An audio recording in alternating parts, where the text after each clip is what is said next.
வணக்கம். ஜாய் கிச்சனில் இன்றைக்கி நான் வந்து சிக்கன் கிரேவி செஞ்சுருக்கிறேன். இந்த சிக்கன் கிரேவி வந்து பிரியாணிக்கு சைடிஷாக ரொம்ப நல்லாயிருக்கும். இட்லி, தோசை, சாதத்துக்கு கூட போட்டு பிசைஞ்சு சாப்பிட்டிங்கன்னா நல்லா டேஸ்ட்டாக இருக்கும். நல்லா கிரேவியாக வச்சுருக்கிறேன் நான். இந்த கிரேவிக்கு வெறும் ரசம் இருந்தால் போதும், அவ்வளோ டேஸ்ட்டாக இருக்கும். குஸ்காவுக்கும் ரொம்ப நல்லாயிருக்கும், ப்ளைன் ரைஸுக்கும் ரொம்ப நல்லாயிருக்கும். கீ ரைஸு, புலாவ் இந்த மாதிரி நம்ம செஞ்சுட்டு இந்த மாதிரி கிரேவி செஞ்சுக்கோங்க, ரொம்ப டேஸ்ட்டாக இருக்கும். வாங்க இந்த சிக்கன் கிரேவி எப்படி செய்யலாம்னு பார்க்கலாம். இப்போ இந்த சிக்கன் கிரேவிக்கு மசாலா வறுத்துக்கலாம். ஒரு அரை ஸ்பூன் எண்ணெய் ஊற்றிருக்கிறேன். கொத்தமல்லி போட்டுக்கலாம். 2 டேபிள் ஸ்பூன் கொத்தமல்லி. ஒரு 4-5 சின்னதாக பட்டை, ஒரு 5 பட்டை எடுத்துருக்கிறேன். 2 கிராம்பு, ஒரு ஏலக்காய். இப்போ இது கூட ஒரு 10-15 சின்ன வெங்காயம் கட் பண்ணி வச்சுருக்கேன், அதையும் போட்டுடலாம். 1 டீஸ்பூன் ஜீரகம்.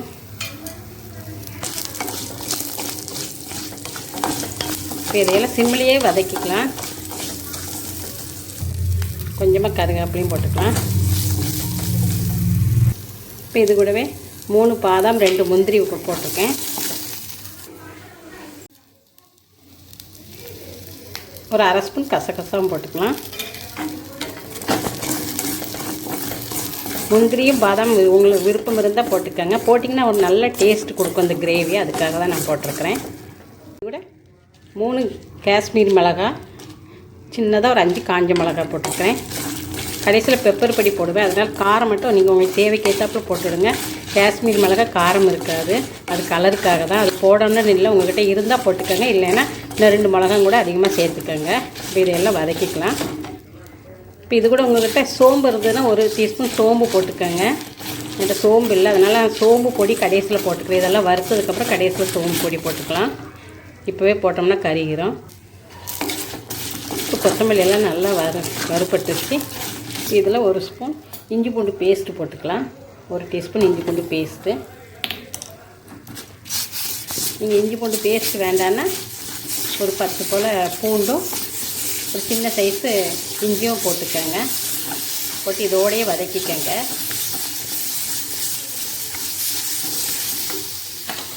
இப்போ இது கூட 1 தக்காளி கட் பண்ணி வச்சுருக்கேன், அதையும் போட்டுக்கலாம்.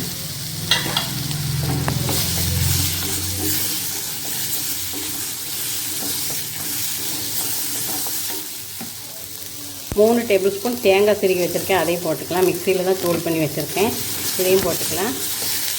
எல்லாம் அடுப்பை மீடியமாக வச்சுக்கோங்க. மீடியமாக வச்சு கொஞ்சம் நேரம் வதக்கிக்கலாம். தேங்காய் போட்டு 1 நிமிஷம், 2 நிமிஷம் வதக்கினா போதும். அடுப்பு சிம்மில் வச்சுக்கோங்க. இப்போ மஞ்சள் போட்டுக்கலாம். ஒரு அரை ஸ்பூன் மஞ்சள் பொடி, 1 டீஸ்பூன் சோம்பு பொடி போட்டு ஆஃப் பண்ணிடுங்க. இதெல்லாம் ஆற வச்சுட்டு நம்ம மிக்சியில் நைஸாக அரைச்சிக்கலாம். இப்போ சிக்கன் வதக்கிக்கலாம். கொஞ்சமாக நல்லெண்ணெய் ஊற்றிக்கங்க. இப்போ இதில் கழுவி வச்சுருக்க சிக்கனை போட்டுடலாம். 1/2 கிலோ சிக்கன் எடுத்துருக்கேன்.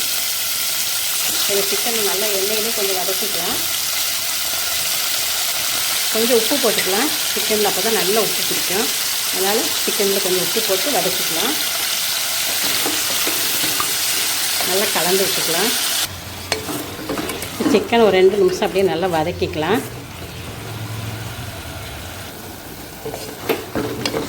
ஒரு 2 நிமிஷம் நல்லா வதங்கிடுச்சு. இப்போ நம்ம அரைச்சி வச்ச மசாலாவையும் போட்டு வதக்கிக்கலாம். இது கூட நம்ம அரைச்சி வச்ச மசாலாவையும் போட்டுக்கலாம். ஏன்னா மசாலா ஏற்கனவே நல்லா வதக்கலை, அதனால் இதுலேயும் கொஞ்சம் நேரம் போட்டு வதக்கிட்டோம்னா மசாலாவோட பச்சை வாடை போயிடும். ஒரு 5 நிமிஷம் நல்லா வதக்கிக்கலாம். அடுப்பை மீடியமாக வச்சுக்கோங்க. இப்போ சிக்கனும் மசாலாவும் நல்லா வதங்கிடுச்சு பாருங்கள். இந்தளவுக்கு ஒரு 5 நிமிஷம் நல்லா வதக்கிக்கோங்க. மசாலாவோட பச்சை வாடை எல்லாம் போயிடுச்சு. இப்போ இதில் கொஞ்சமாக தண்ணி ஊற்றிக்கலாம். ஜார் அளவுக்கு தண்ணி ஊற்றிக்கிறேன்.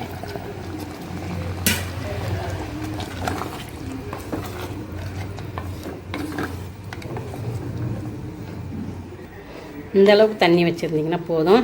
சிக்கன் முங்குற அளவுக்கு வச்சுக்கோங்க, ரொம்ப வைக்காதீங்க. நம்ம கிரேவி தான் செய்ய போகிறோம். ஏற்கனவே உப்பு போட்டிருக்கு, இன்னும் கொஞ்சம் உப்பு போட்டுக்கலாம். இப்போ நல்லா கலந்து விட்டுட்டு மூடி போட்டு 2 விசில் விட்டு எடுத்துடலாம். ஒரு விசில் ஹைலையும் இன்னொரு விசில் வந்து ஒரு விசில் வந்தது அடுப்பை நீங்கள் மீடியம் ஆக்கிடுங்க. அதுக்கப்புறம் ஒரு விசில் விட்டு மொத்தமாக 2 விசில் விட்டு ஆஃப் பண்ணி எடுத்துடலாம்.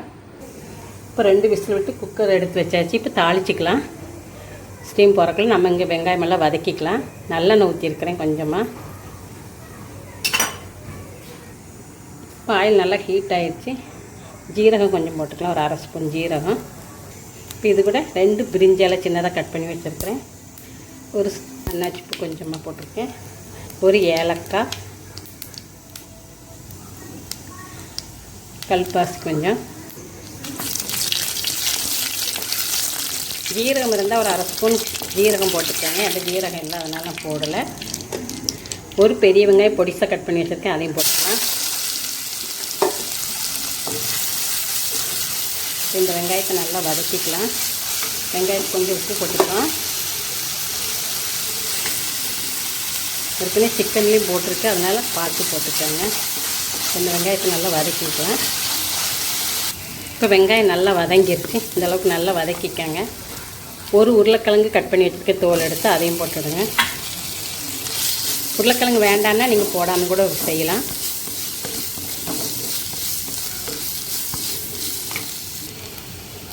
உருளைக்கிழங்கு ஒரு 2 நிமிஷம் வதக்கிட்டு கருவேப்பிலை கொஞ்சம் போட்டுடுங்க. ஒரே ஒரு பச்சை மிளகாய் 2 கீஸ் போட்டு வச்சுருக்கேன், அதையும் போட்டுக்கலாம். இப்போ வேக வச்சு சிக்கன் எடுத்து கொட்டிடலாம்.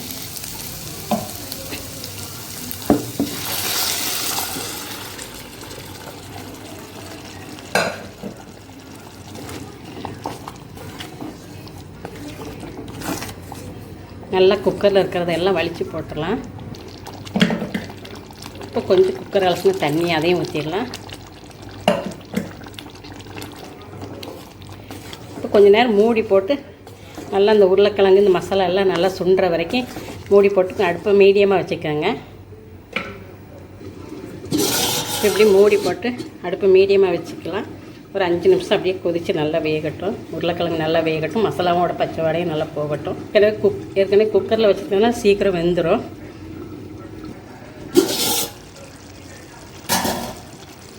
அப்படியே 5 நிமிஷம் இங்கே விட்டுறாதீங்க. நல்லா இடையில 2 தடவை எடுத்து கலந்து விட்டுக்கோங்க, அடி பிடிச்சாலும் பிடிக்கும். இப்போ உருளைக்கிழங்கு வெந்துருச்சான்னு பார்க்கலாம். வெந்துருச்சு கிழங்கும்.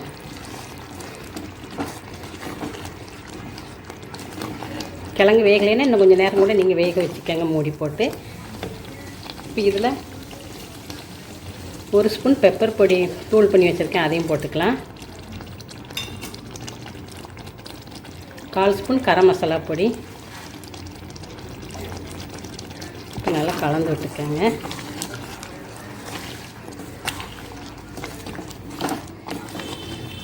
ஒரு 3 நிமிஷம் அப்படியே சிம்லையே கொதிக்கட்டும். நல்லா கலந்து விட்டுக்கோங்க. கடைசியாக கொஞ்சமாக தேங்காய் எண்ணெய் இப்படி மேலாப்பில் தேங்காய் எண்ணெய் ஊற்றிக்கோங்க. நல்லாயிருக்கும், டேஸ்ட் நல்லாயிருக்கும். 1 டீஸ்பூன் ஊற்றினீங்கன்னா சரியாக இருக்கும். கருவேப்பிலை மல்லித்தலை தூவிடலாம். கொஞ்சமாக பச்சை கருவேப்பிலை போட்டிங்கன்னா நல்லா அதோடய ஃப்ளேவர் நல்லா இருக்கும்.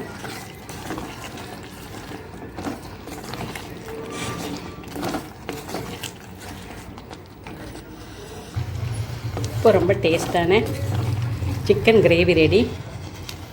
இதுபோல் நீங்களும் உங்கள் வீட்டில் செஞ்சு பாருங்கள். இந்த வீடியோ பிடிச்சிருந்துன்னா லைக் பண்ணுங்கள், ஷேர் பண்ணுங்கள். இது வரைக்கும் சப்ஸ்கிரைப் பண்ணுங்கள். கூடவே பக்கத்தில் இருக்கிற பெல் பட்டனை கிளிக் பண்ணுங்கள். நன்றி, வணக்கம்.